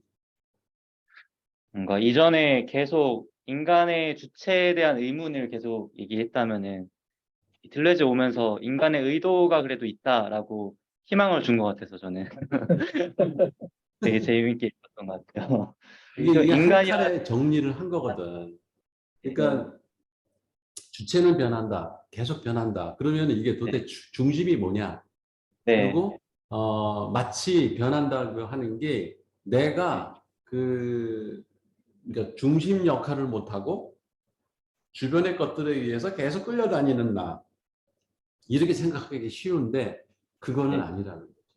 내가 의지를 가지고 의도를 가지고 어떤 사물에 접속해서 나만의 의미를 만들어내고 나의 사건을 만들어내고 하는 게 그 순간의 주체인데 다만 그것이 끊임없이 변하는 주체다. 이 얘기를 하고 싶은 거죠. 맞아요. 네. 그럼 주체가 되기를 포기하라는 얘기가 아니라고. 네, 끌려다니는 내가 아니야. 오히려 더 그러면서 긍정적으로 내가 주도적으로 의미를 만들어내고 사물에 접속해서 새로운 사건을 만들어내고 계열화도 내가 시키고 이런 더 강한 어찌 보면은 내가 되는 거죠. 그러니까 지금 그 이 시리즈가 많이 나올 수 있다는 거잖아요. 사람의 의도에 따라서 접속에 따라서 많이 나올 수 있는데 그 중에 다양한 시리즈가 나올 수 있는 거지. 예. 근데 그 개연성이 가장 높은 것을 우리는 그걸 양식이나 상식이라는 표현으로 다 고정을 시키잖아요. 그렇죠? 그렇죠. 그렇게 하려고 하죠, 자꾸. 네. 예, 그렇죠. 이거 당연히 이렇게 흘러가야지. 딴 얘기하면 그럴 수가 없지. 뭐 이렇게 계속 그러면서 똑같은 행위를 하는 것 같아요. 그래서 상식, 뭐 양식 이런 표현들을 가지고 행동 양식이 다 정해져 있는 거다. 행동 양식이 다 정해져 있는 거다 하면서 사람들 또 강요를 하는 이런 시대에 또 가고 있죠. 그렇죠. 그것도 하나의 폭력이 될 수 있는 게 자기가 만들어낸 시리즈를 이거 하나 양식이야. 너 예, 따라와. 이렇게 예, 계속 강요하는 예, 템플릿. 예. 그거는 사실 들레즈 입장에서는 그건 용납할 수 없는 거지. 그래서 그게 보니까 채플린의 모던 타임즈라고 하는 게 계속 그거를 그 풍자해 가면서 그 비판했던 영화라고 하더라고요. 그러고 보니까 그런 내용들이 많았던 것 같아요. 거기 운문선사 얘기도 나오죠. 네네, 부처가 그런 얘기 나왔. 무엇인가 물으니까 뒷간에 네, 똥막대기다. 이렇게 대답을 했다고 하는데 진짜 이게 무슨 선문성답도 어떻게 이렇게 얘기할 수가 있나. 그죠? 부처 네, 하면은 지고지선의 존재인데 그거를 똥막대기라고 표현을 하는 거 이제 운문선사는 이미 도통한 사람이 어떻게 이런 얘기를 할까? 들레즈 철학을 이해하고 나면은 생각을 새로 해봐라. 네, 고정관념을 가지고 그 사물을 대하거나 이런 이미 있는 것을 갖다가 받아들이려고만 하지 말고 기존의 통념들 다 날려버리고 처음부터 다시 생각하게 만드는 게 그게 우리가 추구해야 될 바다라는 에, 얘기를 하는 그러니까 거죠. 역설이라고 하는 패러독스가 이제 결국 그 음, 통념과 반하는 에서 통념의 독스와 그리고 그 양식, 뭐 이런 뭐 템플릿이라는 독스와 그것을 반하는 파라가 만나서 패러독스가 되는 거잖아요. 그 맞아요. 그걸 계속 그 역설적인 표현으로 이렇게 비판하는. 네, 음. 결국은 그 우리는 계속 고정된 무언가가 필요하잖아요. 인간은 이게 뭔가 편해요. 고정된 의미가 편하다고 우리 삶을. 그러니까 그래서 사람들이 계속 자기가 만들어낸 새로운 개념, 새로운 주장 이런 거를 다른 사람이 계속 받아들이기를 원해. 그러면 내가 편하니까. 내가 편하니까. 네, 네, 근데 그거는 바람직한 삶의 태도가 아니라는 얘기를 하는 거지. 그렇죠. 그게 결국 그 표류하기 때문에 이 노마니즘이 나온다는 얘기잖아요. 맞아요. 그렇죠? 예. 그래서 노마디즘이라는 말이 나오는 거지. 예, 끊임없이 어디에 정착하지 않고 떠날 준비가 늘 돼 있는 움직임. 그렇죠. 그래서 이제 욕망으로 넘어가면 될 것 같습니다. 예. 여기서 뭐 그 니체의 힘의 의지라는 개념하고 일치한다 그런 얘기를 하는데 그 네, 욕망이라는 게 락항에서는 사실 안 좋게 묘사가 되죠. 예. 네, 그렇죠. 근데 욕망은 우리의 그 생산 활동을 수동시키는 하나의 힘이다, 에너지다. 욕망이 없다면 우리는 생산하지 않을 수도 있는 거죠. 예. 그래서 다시 그게 모델링 이론으로 가는데 욕망이 없으면 모델링 안 해요. 그렇죠. 예. 그게 생성의 에너지야. 근데 여기 저는 이게 미분 개념을 이렇게 이때도 이게 이분도 그 수학적인 그걸 해보고 싶으셨나? 근데 결국 힘이잖아요. 그 예. 욕망을 힘이라고 표현했기 때문에 힘은 방향과 크기가 있는 거잖아요. 예. 그래서 그걸 미분하면 이제 크기가 나오고 그걸 또 더 미분하면 차이가 나오는 거잖아요. 음. 그러니까 이 되게 미분을 이렇게 사회과학 용어에다 쓰니까 재밌더라고요. 그 델타를 찾는 거 아니야? 미분이. 그 예, 차이. 예, 예. 그러니까 차이. 변량. 예. 예, 그러니까 미분이 원래 그런 뜻이었더라고요. 그렇죠. 진분. 근데 그 미분을 발명한 그 라이프니츠나 예, 그 뭐 이 뉴턴이나 이런 사람들이 다 철학자예요, 사실. 예, 그렇죠. 그러니까 과학이라는 것도 결국은 철학의 산물이야. 음, 우리가 사고할 때 철학도 나오는 거고 과학도 나오고 우리 산업 활동이라는 것도 결국은 철학의 산물들이라는 거 이거를 철학 공부를 어느 정도 하면은 이제 그 금방 알게 되죠. 이게. 그렇죠. 여기서 보니까 어떤 힘을 X라고 쓴다면 음, 욕망 내지 힘의 의지란 X에 부착된 그것의 방향을 짓는 미분적 성분의 DX다. 그렇지. 여기 되게 영티하잖아요. 디퍼렌셜이잖아. 그 D가 예, 디퍼렌셜. 결국 방향성을 이 힘은 분명히 뭔가 있는데 이 방향성을 DX로 알 수 있다는 거예요. 음. 이 어, 미분을 해보면 이게 앞으로 어떻게 변할 것인가를 예측할 수가 있잖아. 예, 그렇죠. 예, 거기에 이미 그 차이에서 방향성이 그 정해져 나오는 거죠. 있는 거죠. 예. 예, 그걸 맞아요. 발견하고자 하는 게 미분 방정식을 가지고 예, 현상을 분석하는 방법인 거죠. 멋있었습니다. 그러니까 수학도 이렇게 그 철학적 개념을 가지고 접근하면 재밌는 건데 이걸 무슨 입시용 문제 푸는 방식으로 수학을 공부했기 때문에 저건 지겨운 거 이런 생각이 자꾸 어, 맞아요. 요즘에 빅데이터나 인공지능 이런 거 프로그램 짜는 사람들이 사실은 이 수학과 철학의 개념들을 이해하면 훨씬 더 그 멋진 프로그램을 짤 수 있는 그 뭐야 준비가 될 텐데 그런 게 좀 그렇죠. 아쉽. 아니, 근데 제가 요즘 머신러닝이라고 책을 이거 두꺼운 책인데, 머신러닝 책 보고 있는데, 이 책에 알고리즘들이 계속 나와요. 네, 근데 그 알고리즘들을 가만히 이렇게 그 수식으로 표현이 돼 있거든요, 막. 근데 보면 그 되게 멋있는 수식이 막 있지만 결국은 1부터 그 무한급수로 뭐 요 수식을 더한다. 더해서 합친다. 뭐 이런 얘기를 되게 멋있게 쓴 거예요. 음, 그러니까 인간의 어떤 그냥 발생할 수 있는 것들을 말로 표현한 걸 수식으로 표현한 건데 그러면 결국 인간의 어떤 데이터든 뭐든 그 발생의 내용들을 그 잘 관찰하다 보면 나도 이런 수식을 만들 수 있겠구나라는 음, 그런 것도 생기는 것 같아요. 맞아요.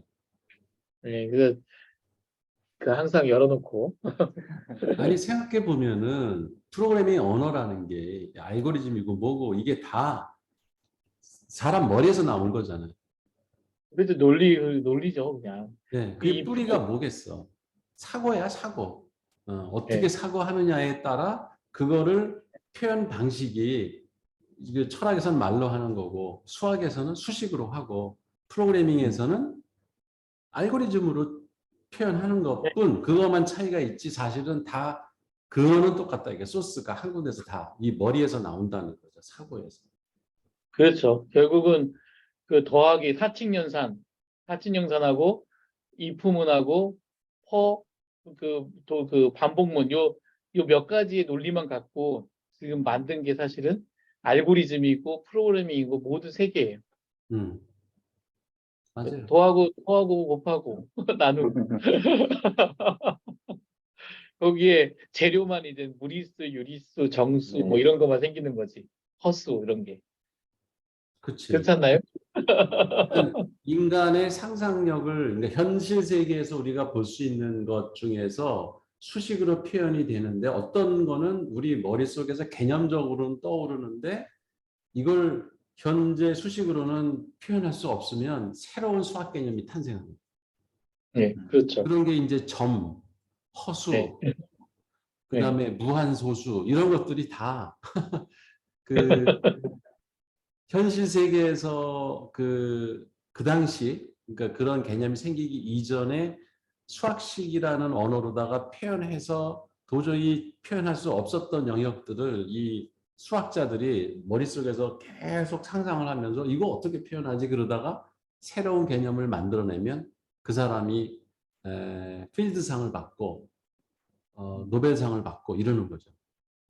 그러니까 그 공적을 인정받아서. 여기 여기 또 욕망에 대한 재미있는 얘기가 있죠. 네, 그렇죠. 네, 욕망이라는 게 나라는 주체에 속하는 게 아니라 나와 만나는 것들에 속한다는 것.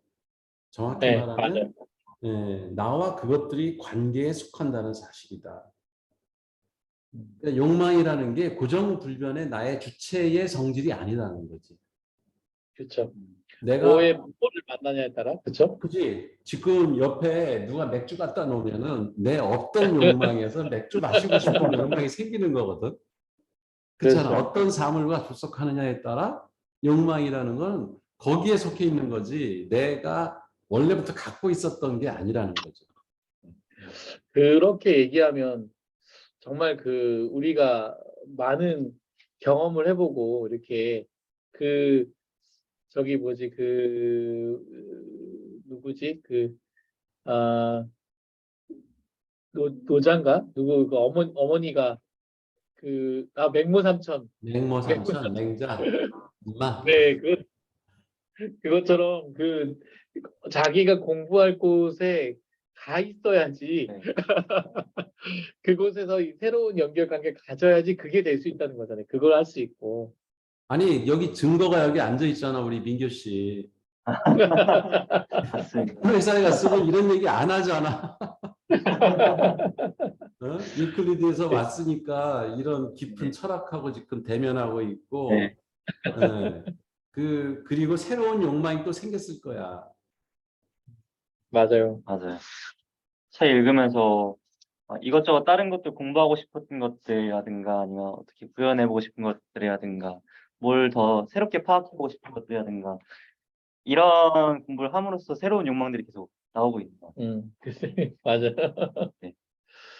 그러니까 그렇죠. 선택을 잘해야 돼. 맞습니다. 여기 배치 개념 나오죠, 배치. 네. 네네, 배치 나오죠. 음. 배치라는 게 그 회사에서는 인사 배치, 사물을 어떻게 놓는 게 이제 배치인데, 어레인지먼트겠죠? 네. 어레인지먼트. 예. 정리, 그쵸. 정돈. 정리정돈. 정리하고 정돈하고 어떻게 다른지 알아요? 민규 씨. 정리, 정돈. 네. 정리, 차이 잘 모르겠습니다. 정리는 행위고, 정돈은 상태고, 이런 건가요? 정리는 머릿속으로 하는 거고 정돈은 실제 행동으로 하는 거? 아니, 상태. 잘 이렇게 네. 가지런히 돼 네네. 있는 걸 정돈이라고. 일본의 이제 그 저기 닌 경영 이론 그 토요타 네. 생산 시스템 이론에 그게 명확히 구분을 해요. 거기서 아, 그래요? 세일이 세이돈, 일본말로 정리를 세일이라고 읽고 정돈을 세이돈이라고 읽어요. 그래서 이제 뭐 3정 OS 해가지고 OS 중에 그 세일이 세이돈이 나오거든. 거기서 어떻게 구분하냐면 정돈은 있을 곳에 있게 하는 게 정돈이에요. 아, 그러니까 책이 저기 꽂혀 있어야 되는데 여기 책상에 있으면 정돈이 안 돼 있는 거야. 책장에다 다시 집어넣는 게 정돈이에요. 음, 그러니까 제자리에 있을 곳에 갖다 놓는 게 정돈이고 정리는 뭐냐면 불필요한 것을 버리는 게 정리예요. 그러니까 왜 해고를 시킨다. 회사에서 불필요한 사람을 내쫓는다. 이게 정리예요. 그래서 정리해고라는 말이 그래서 나온 거거든. 아, 그렇게 되는군요. 불필요한 것을 없애버리는 게 정리야. 그러니까 왜 집안에 우리 집도 지금 정리가 안 돼 있는데 온갖 쓸데없는 게 되게 많아 여기. 그러면은 우리 집사람은 저것 좀 갖다 버려. 그러니까 정리 좀 해. 이게 맞는 말이야. 아, 그러니까 방에 보면은 공장도 그렇고 책상에도 불필요하게 막 뭐가 이렇게 쌓여 있고 하거든. 그거는 버려라 이거야. 쓸데없는 거는. 그거는 정리고 사람도 정리할 수 있고 물건도 정리할 수 있는 거죠. 불필요한 것들을 없애는 게 정리.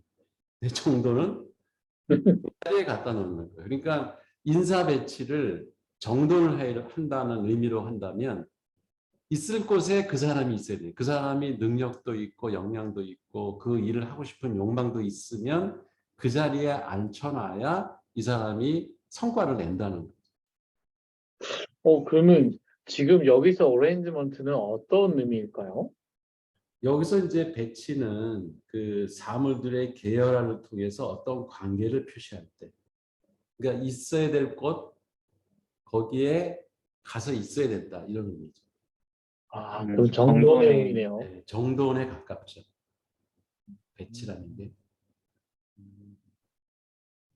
결국 근데 이 계열화 시리즈화를 통해서 어떤 관계를 표시했는데 그게 이제 그 시리즈 안에 그 사물이 이게 그 위치에 있는 거 이렇게 배치돼 있는 그 시리즈 안에 그 흐름의 연결이 이렇게 딱 돼 있는 상태.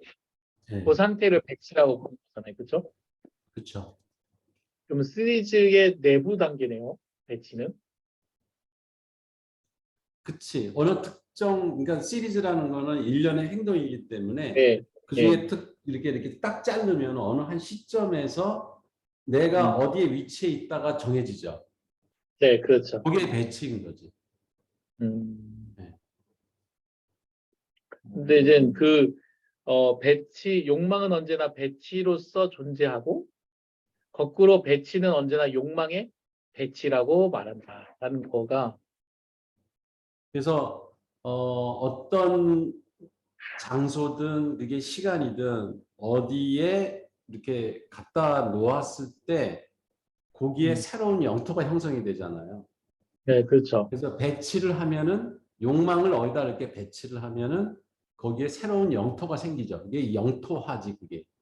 네, 네, 그렇죠. 네. 근데 그 영토화라는 거는 고정불변이 되면 안 되는 거고 끊임없이 새로운 영토화를 즉 영토에서 벗어나서 또 다른 영토를 구축해 나가려고 노력을 해야 되는 것. 그게 이제 차이와 반복이고 그러면 또 새로운 영토에 또 들어가겠죠. 근데 거기서 머물지 말고 또 바뀌어야 되고. 그러니까 이 노마디즘의 핵심 개념이 바로 영토화와 탈영토화. 그 다음에 다시 그 영토를 고착시키는 것이 재영토화. 근데 그건 일시적이어야지 거기에 머물면 안 되는 거고. 계속 그러면, 생성 변화시키는. 그러니까 사실 피곤해요. 저 노마디즘을 실천하려면. 근데, 위원님, 그러면 결국 이 배치 안에 뭐 어떤 사물들이 이렇게 그 사물들이 어떤 배치 안으로 들어갈 때는 그 지금 여기선 욕망으로 끌어들인다는 표현을 쓰는 거 보면 네, 그 사물을 뭔가 다른 어떤 그 기존에 있었던 어떤 것들이 이 욕망으로 결국 욕망의 선으로 서로 연결을 해서 얘를 끌어들이는 형태가 된다는 얘기시네요. 그렇죠. 그러니까 그 새로운 관계는 뭔가 영토가 상생되는 거지. 관계는 욕망의 끈이네요, 거의. 욕망이라는 게 어찌 보면은 하나의 기폭제 역할을 하는 거죠. 그렇죠. 네, 관계의 관계, 욕망, 뭐 이게 같은 네, 어떤 의미로 쓰인다고 네, 보면 되겠. 맞아요. 결국 욕망이 생긴다. 음. 어, 그게 되게. 근데 그걸 또 권력하고 바로 연결했어요, 그렇죠? 욕망은 또 권력도 바로 사실 권력이다. 그죠. 욕망의 그 산출물, 예, 욕망의 결과죠. 그게. 그렇죠. 그거에 따라서 새로운 배치가 일어나고, 그러면 어떤 일시적으로는 새로운 영토가 구축이 되고, 예, 예, 그게 또 새로운 욕망에 의해서 다시 재배치가 일어나고, 또 새로운 영토가 또 생기고, 이게 끊임없이 반복되고 차이가 생성되면서 계속 시리즈로 그게 이어나가는 거죠. 이게 지금 이단 사입이나 저기 그런 교주들이 만드는 어떤 방법론인 것 같아요. 처음에는 모든 그 사람들이 아주 편하게 올 수 있도록 이 관계에 계속 들어올 수 있도록 해주면서 계속 열어주다가 그게 이제 어느 정도 성장이 되면 이제 사적인 어떤 권력 집단이 돼버리는 이게 하나가. 그리고 그게 긍정의 차이가 아니라 이제 부정의 차이로 이제 계속 그렇지. 진화하는 안 예, 좋은 이런 방향으로 어떤 끌고 가는 거죠. 예, 이게 어떤 그 그루밍도 마찬가지고 뭐 교주도 마찬가지고 우리 사회에서도 충분히 많이 일어나는 계속적인 일인 것 같아요. 그리고 그걸 또 계속 반복하잖아요. 그 행위를 그죠? 계속 조금씩 조금씩 바꿔가면서 이거 이거를 풀 수 있는 방법은 패러독스밖에 없다는 거는. 아니면 다른 시리즈를 만나고 새로운 사건을 예, 만나고. 새로운 사건을 만난다거나. 예. 이게 재밌네. 천공도사가 지금 그 짓을 벌이고 패러독스가 있어야 될 것 같아요. 아니 임자를 하나 만나야지 이제. 원래는 그 모든 그 종교가 와해되는 가장 먼저가 뭐였냐면 그 와이프가 생겨요. 아, 그 와이프하고 권력이 나눠지고 그 나눠지는 거에서 틈이 생겨요. 음, 그래서 이게 대부분 그 좋은 분 만나시기를 성공. 네, 거기서 넘어가. 이제 그런 와이프들 간의 권력 투쟁에 의해서 그들의 욕망의 배치가 어찌 되느냐에 따라 천공의 네, 그 명운이 달려 있는 거죠. 네, 그렇죠. 여기서 탈주라는 말도 참 재미있는데 탈주. 그렇죠. 네. 탈출. 그게 세상에서 도망치는 게 아니라 음, 보통 우리 탈주하면은 그 어떤 상황에서 벗어나는 거를 탈주라고 그러는데 그게 아니라 세상으로 하여금 기존의 세계로부터 도망치게 하는 거, 벗어나게 하는 거. 그러니까 이건 능동적 어떤 의도가 깔려 있죠. 그죠? 네, 그렇죠. 도망치는 거는 수동적으로 피하는 거잖아. 근데 음. 그게 아니라 다른 곳으로 이동하게 하는 거. 이게 저는 이 흐름이라는 표현이 되게 와닿았어요. 무브먼트라는 게 이 음, 탈주라고 하는 게 결국 이게 어느 단절된 어떤 상태에서 딱 발생하는 게 아니라 그 연속된 어떤 상황에서 이렇게 벗어나는 거잖아요. 그쵸. 이렇게 벗어나는 이런 것들이 하나의 무브먼트고 흐름이고 이게 탈영토와 운동을 이렇게 일어난다라고 하는 것이 되게 재밌었어요. 그게 그 왜 물의 흐름을 보면은 그렇잖아요. 네, 그렇죠. 이 지금 철학하고 물의 철학하고 딱 맞아 떨어지거든. 물이라는 것이 어느 이렇게 움푹 파진 데를 만나면 흘러가다가 거기 고여요. 그 욕망의 배치가 일어나는 거거든. 그래서 하나의 네, 그렇죠. 영토화가 일어나. 근데 얘는 거기 머무르지 않고 그거를 다 차면은 넘쳐. 그래서 또 네, 새로운 길을 찾아가. 그게 끊임없이 흐르는 거지. 계속 흘러다니는 거야. 그러니까 어느 한 곳에 머무르지 않고 끊임없이 흐름을 이어가는 그러니까 영토, 탈주, 재영토, 탈주 계속 그거를 이어가는 그 변화의 연속. 이게 물의 흐름, 물의 철학인 거죠. 그거하고 되게 유사해요. 보면. 이거 이거 지금 아니, 그 도가사상하고 적용이 그 맞다는 거지. 예, 자연스럽게 언어 읽다 배치와 보면 재배치, 영토와 재영토와 탈주 이런 것들이 끊임없이 이어지는. 이거 어느 곳에도 머무르면 안 된다는 거야. 결론적으로 얘기하면. 그 물은 물인데 물이 아니고 그냥 지나간 물인 거지. 그렇지. 그 물은 그 물이 아니고 뭐 되게 비슷하게 지금 네. 그 아무래도 뭐 친구 같은가? 물이 깨끗하게 계속 유지가 되고 그 예, 생명력 있는 물이 되지 어느 한 곳에 네, 머무는 순간 걔는 썩어. 네. 얘들 이 흐름이란 표현이 이렇게 그 되게 많이 좀 괜찮았습니다. 되게. 네, 실감나게 그 와닿죠. 네, 음. 이제 마지막 개념이 노마디즘. 음. 여기까지 해요? 해야죠. 아시죠? 우리 네. 가는 김에 이거 얼마 안 남았잖아요. 기계주의까지.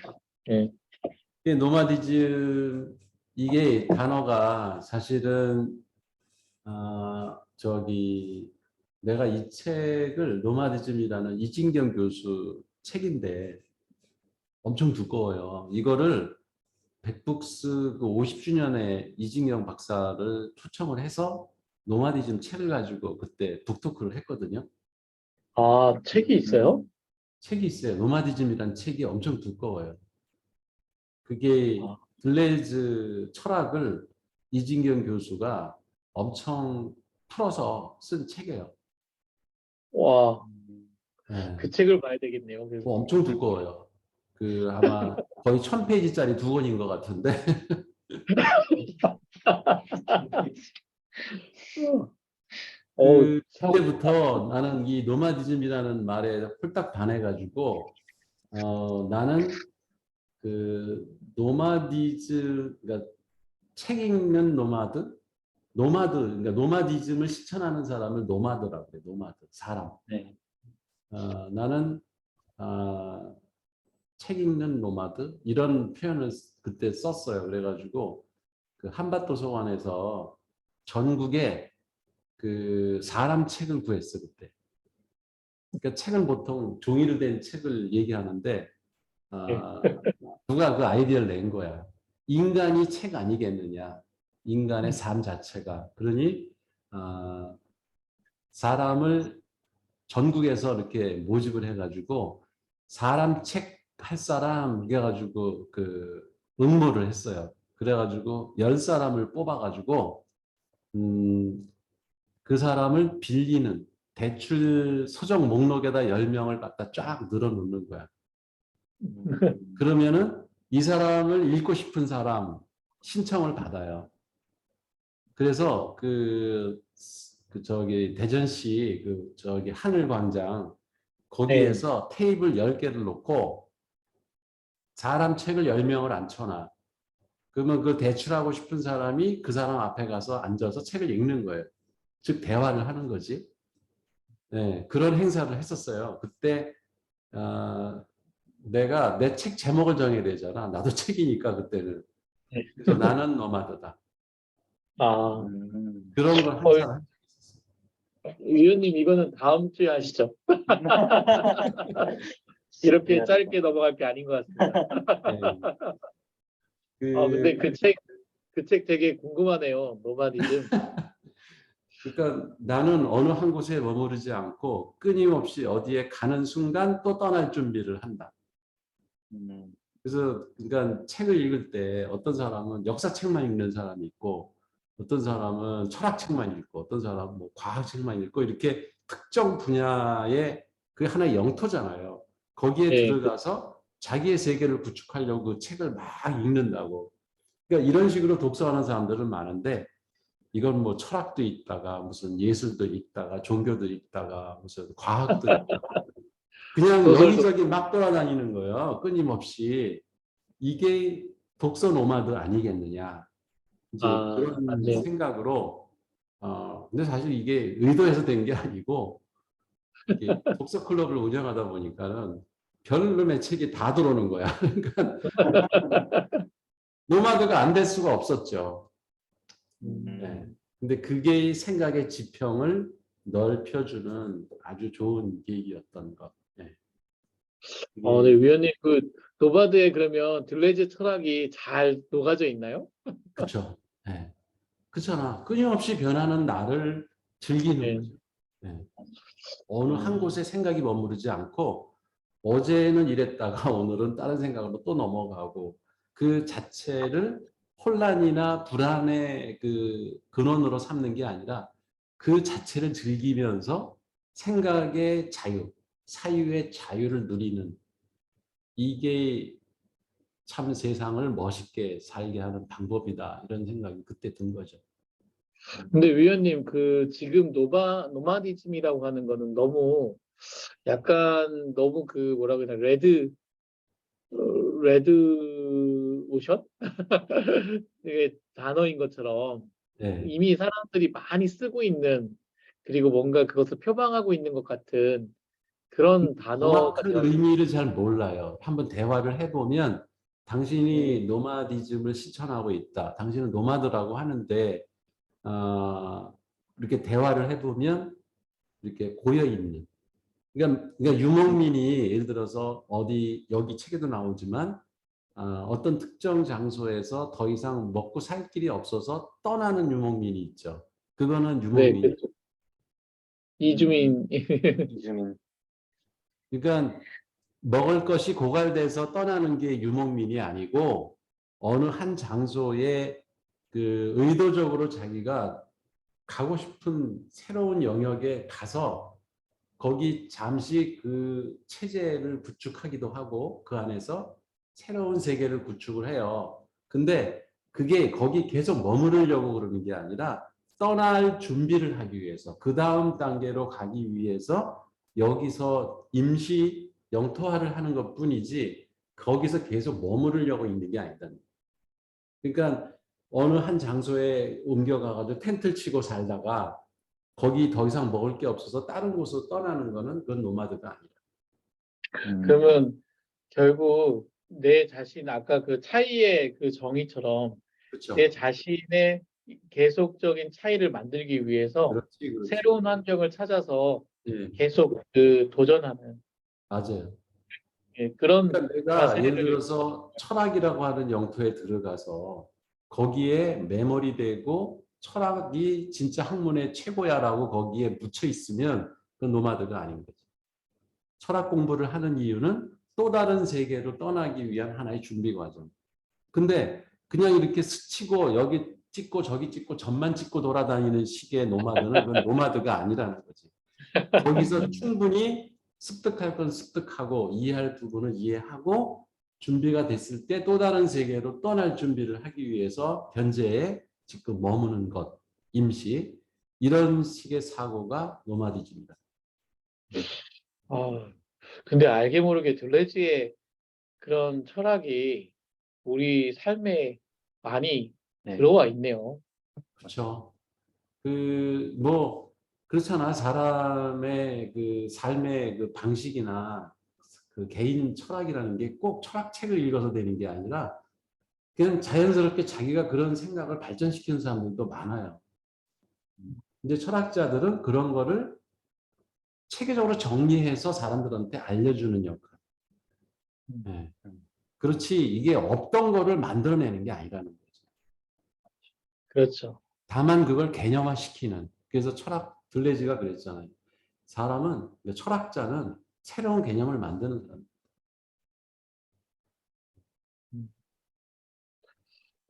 예, 그것도 반복과 차이의 한 예네요. 그렇죠? 새로운 맞아요. 철학 계속 개념을 만들어내는 끊임없이 그 차이를 만들어내는. 반복을 실행하면서 거기서 계속 새로운 차이를 만들어 나가는 거죠. 네. 긍정적인 거기서 차이. 이 희열을 느끼고 삶의 어떤 의미를 찾고 이런 게 들레지 철학의 핵심이죠. 되게 그러네요. 그러니까 멋있어요. 이거를 쫙 읽고 나면은 막 네, 가슴이 벅차오르고 네. 이렇게 살고 싶은 생각이 드는 거지. 그러니까 어제의 나보다 발전한 오늘의 나를 계속 그치? 만들어가는 노력, 그게 욕망이고, 그게 맞아요. 뭔가 이렇게 계속 그 의도, 그 인텐셔닝이라는 게 그래서 필요하다는 얘기신 거잖아요. 그렇죠. 멋있는 것 같아요. 아, 자, 노마니즘은 다음 시간에 다시 한번 하시죠. 거의 마지막 끝에 부분까지 예. 네. 마무리하는 걸로 다음 주에 합시다. 우리 그 김민교 주임 얘기도 한번 들어야 되지 않을까요? 마지막 발언? 아, 노마디즘 관련. 노마니즘. 사실 저도 그렇게 살고 있는 것 같아요. 지금 원래 짱짱짱. 그러니까 저도 이런 옛날 말로 하면 이게 낭만주의하고 비슷한 것 같은데 좀 더 나은 미래와 자신이 꿈꾸는 이상을 위해서 현실에서 자꾸 도전을 하는 사람들, 옛날에 이걸 낭만적인 사람들이라고 칭했던 것 같은데 이거를 요즘 말로 좀 세련되게 노마드들이다, 뭐 디지털 노마드다. 디지털 노마드들도 이제 어디서 정착하지 않고 자신이 돈을 벌 수 있는 어떤 자금 흐름 구조를 만들어 놓고 새로운 구역에 새로운 영역에 계속 돌아다니면서 새로운 이야기들을 자꾸 만들어서 그걸로 돈을 버는 사람들 디지털 노마드인데 이 노마디즘이 요즘 그래서 사람들에게 굉장히 매력적으로 어필이 되고 있는 거예요. 낭만주의라 그러면 좀 옛날 구식이고 근데 노마디라 요즘 그러면 맞아요. 그런 어떤 걸로 그 여행을 그렇게 떠나는 유튜버들이 그렇게 많아요. 네, 그렇죠? 음, 그리고 그거를 저 같은 사람은 보면서 아, 저렇게 그 현장에서 이렇게 실제 이제 그 관광지가 아니라 그 뒷길도 다니면서 이렇게 사람들을 만나고 그 사람들하고 새로운 어떤 문화들을 그 설명해주고 하는 것들을 동경하고 있어요. 저도 어쩌면 지금의 어떤 사람들이 원하는 네, 그거를 그 친구들이 컨텐츠로 만들고 있는 것 같다는 생각이 드네요.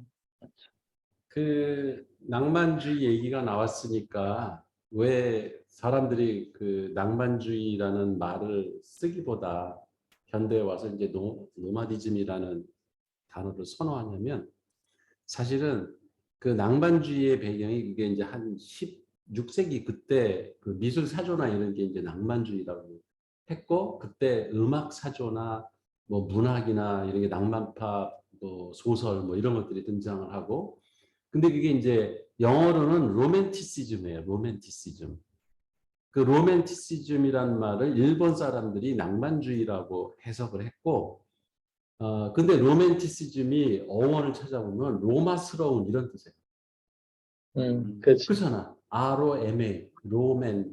그러니까 로맨스 하면은 우리는 뭐 사랑 이야기, 남녀 간의 연인들의 사랑 이야기 이런 거를 로맨스라고 착각을 하고 있는데 사실은 그게 아니고 그 중세에 억눌렸던 그 종교 때문에 억눌렸던 그 흑의 역사에서 벗어나서 과거의 그 로마 시대의 복귀. 자유로. 네, 그러니까 르네상스의 그 연장선상에서 로마의 그 평화로웠던 시기. 사실은 근데 그때의 평화는 만민의 평화가 아니라 로마 특수계층의 시민의 분. 평화, 예, 귀족 그렇죠. 계층의 평화였어요.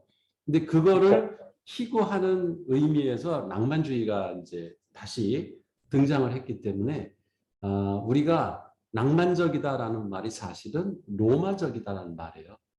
음, 아, 예. 그래서 그러니까 노마디즘이라는 게 서양 사람들은 로마에 음. 대한 그 동경 이게 무지 강해요. 왜냐면 그렇죠. 서양 역사는 사실 로마의 역사거든. 그렇죠. 그렇잖아. 네. 기원전 900년부터 로마라는 그 부족 국가가 있었고, 그게 그리스가 망하면서 로마라고 하는 제정이 이제 그 시작이 된 네. 게 그 BC 한 40년경에부터 그 로마라는 제국이 형성이 돼요. 뭐 천년 넘게. 왕국이나 네. 부족 국가에서 제국이 되는 거야. 황제가 되는.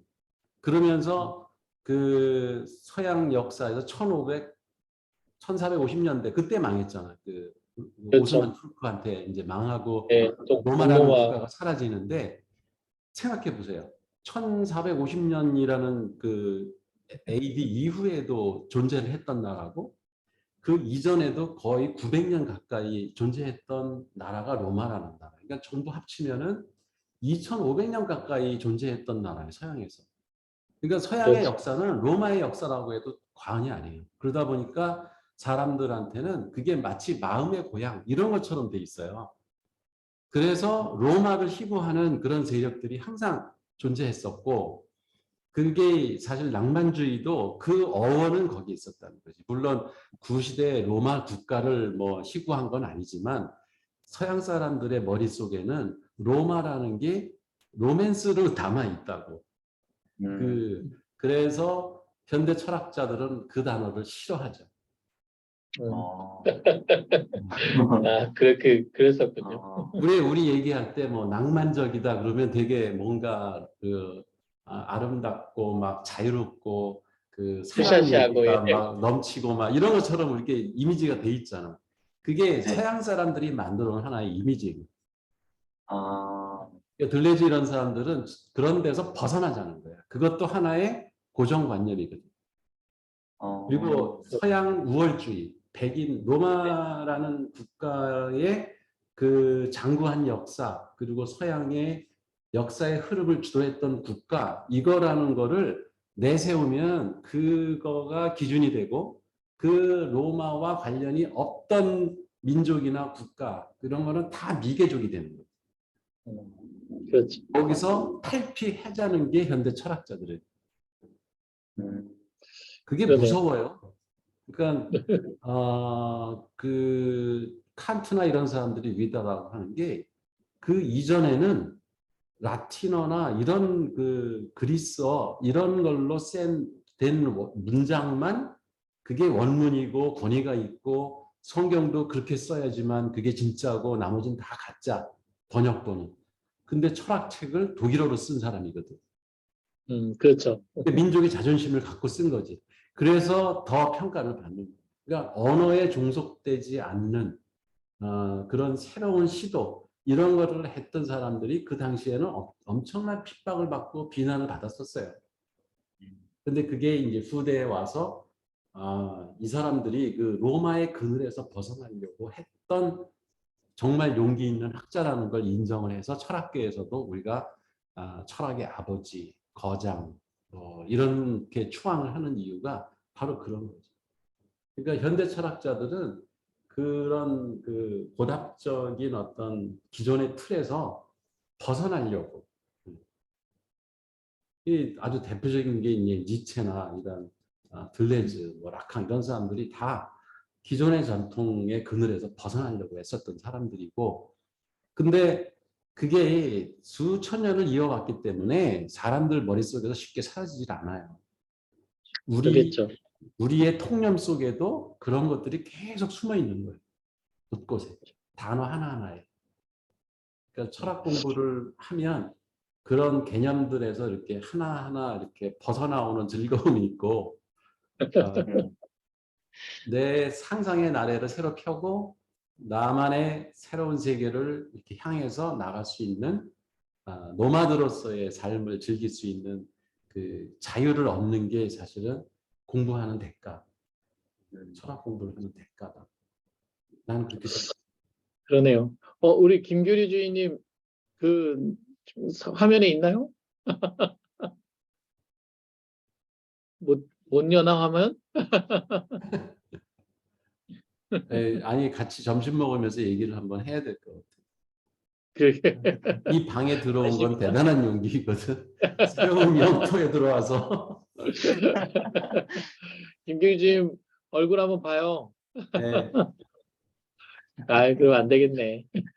네, 오늘 고생하셨습니다. 예, 오늘 ESBN 이걸로 마치겠습니다. 거의 또 시간 채웠네요, 그죠? 네, 오늘 너무 재밌었습니다. 예, 수고하셨습니다. 네, 들어가세요.